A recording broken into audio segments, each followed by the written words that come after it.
दुधी भोपळा रायते गरमीमध्ये थंडावं देणारं. त्याच्यासाठी 1 कप दुधी भोपळा घेतला आहे. 1 कप नाही आहे, अर्धा कप असेल अंदाजे. 1 कप दही घेतलं आहे. अजून गरमी खूप आहे वातावरणामध्ये.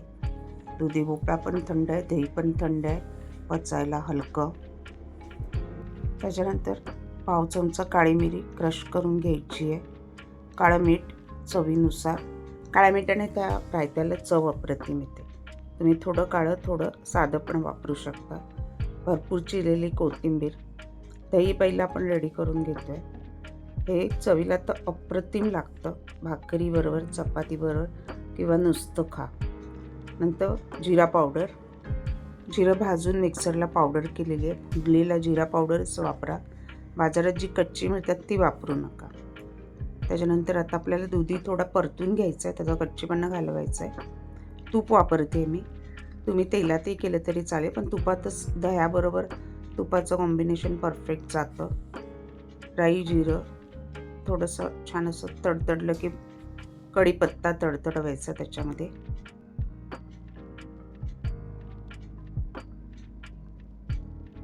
आलं लसूण पेस्ट घातली आहे आणि त्याच्यात हिरवी मिरची आहे.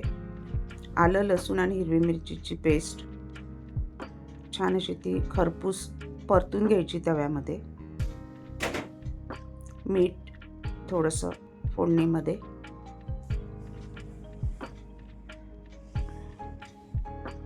त्याच्यानंतर दुधी भोपळ्याचा किस घालून परतवून झाकण ठेवून 1 वाफ काढायची आहे. पटकन शिजतो, खूप ओव्हर कुक नाही करायचं आहे.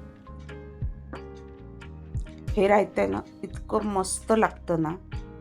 आणि ह्याच्याबरोबर 2 चपात्या जर तुम्ही खात असाल तर एखादी चपाती एक्स्ट्रा जास्त खाल.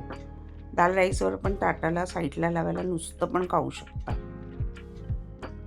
करू शकता. म्हणजे नुसतं ताटाला लावायला पण बनवलं तरी चालेल. गरमी खूप आहे सध्या, वातावरण एकदम गरम आहे. आणि आता झाकण ठेवून 1 वाफ काढून घेऊया. अगदी 2 ते 3 मिनटं वाफ काढायचे, खूप नाही.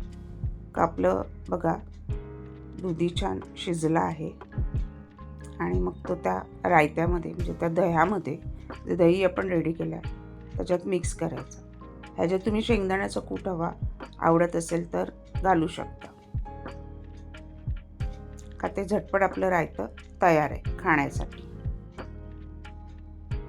हे तुम्ही थंड पण सर्व करा किंवा आता गरम दह्यामध्ये किस घातला आहे, थोडंसं कोमट होतं तसंही करा, आवडीनुसार. तयार आहे दुधी भोपळ्याचं झटपट होणारं, गरमीमध्ये थंडावा देणारं रायते. गार्निशिंग वरून कोथिंबीर.